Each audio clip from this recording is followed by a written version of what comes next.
What's up, YouTube? This is Too Raw for TV.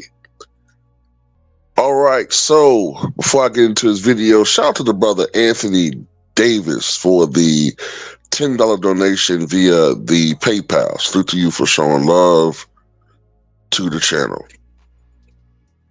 Now, we all know that over the last several years, LeBron James has had had a list of convenient, vague injuries, which have been enough to give him an excuse. Plus, the fact that he's been playing for so long is giving him a built-in excuse to load manage.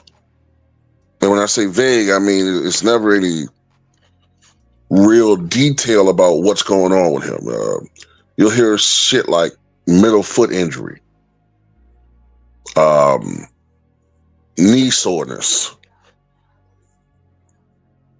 high ankle sprain.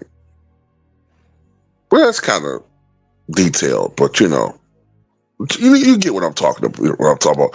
One day, you'll hear reports that he's limping around with a swollen ankle or limping around with a swollen knee, and then 2 days later, he's doing a tomahawk Dominique Wilkins dunk on a fast break.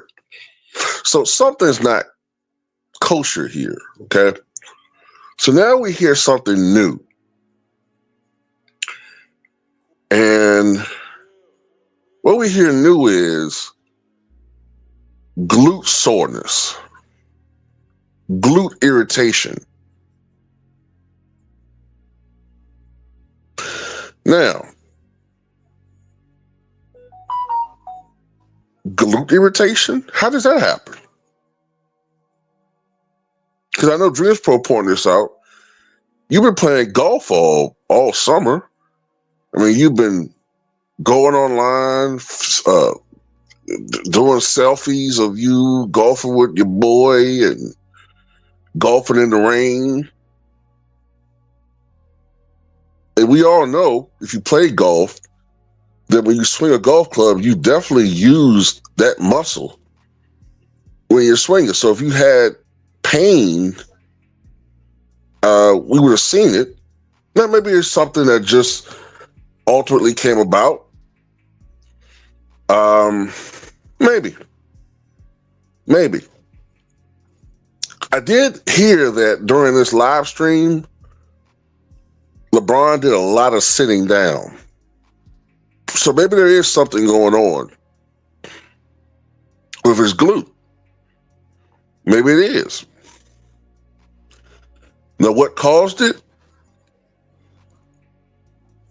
I have no idea. I have no idea what caused it. But I do know that there is something out there.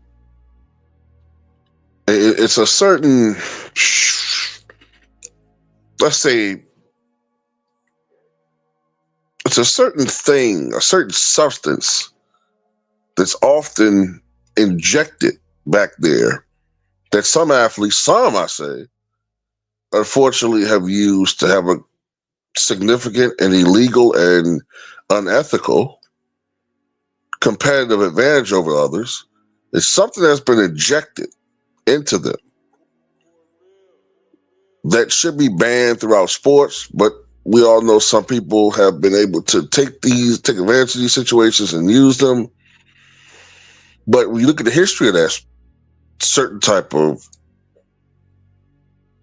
substance has been injected with a needle, oftentimes you'll hear that the best way, the optimum way to get the best out of that shot is in a fleshy area.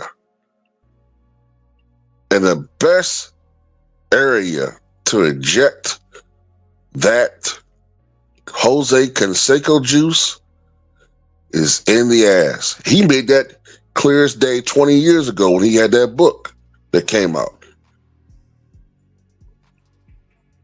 He said that's the prime way that he's injected that Canseco juice into people.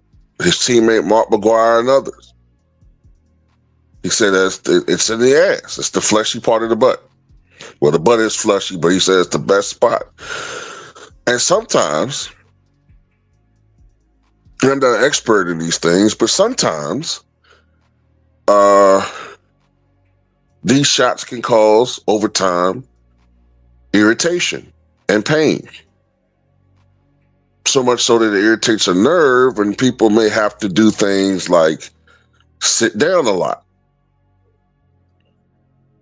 Now, am I saying that certain guys using it? I'm not. I don't know. I would never say that. I don't have the evidence for that, and I can't prove it. But I will say this. Once again, there's another example of circumstantial evidence that seems to just raise the suspicion. That's all I'm saying.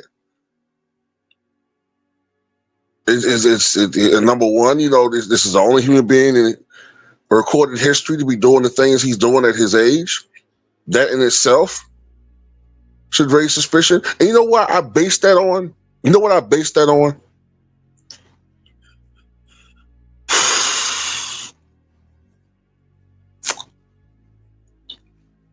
Scientists have recently stated that the maximum human lifespan is generally regarded as 120 years. We've had one human being, Jean Calment, who lived to be 122 years old, right? She was born in 1875, died in 1997. Now, there could have been people that lived longer than that, but the odds of it, definitively proven, are so minuscule that if you do come across somebody who claims to be 125 years old or 130 years old, you tend to have to believe that they're lying, just because the odds of it are so insurmountably against that person being their said age. And 99.99999999999% of the time, that happens to be the case. So what I'm getting at is, for a guy like him, at age 40, to have so much left in his leg, as far as his legs and his athleticism, still being able to be explosive and go to, we just never seen that. Even Vince Carter, who was more athletic than this guy, was just chilling himself by age 40. But somehow this guy, who has more mileage than anybody else in the history of the game, is still, I'm just saying, it's just grounds to be a little suspicious. And once again, I can't prove what I'm saying is the truth. But I do notice that nobody still has ever spoken to Chael Sonnen. Nobody's ever come out and disputed what Chael Sonnen has said. And that is very, very damning and very concerning. Anyway, that's all I got to say about it. Tell me what you guys think.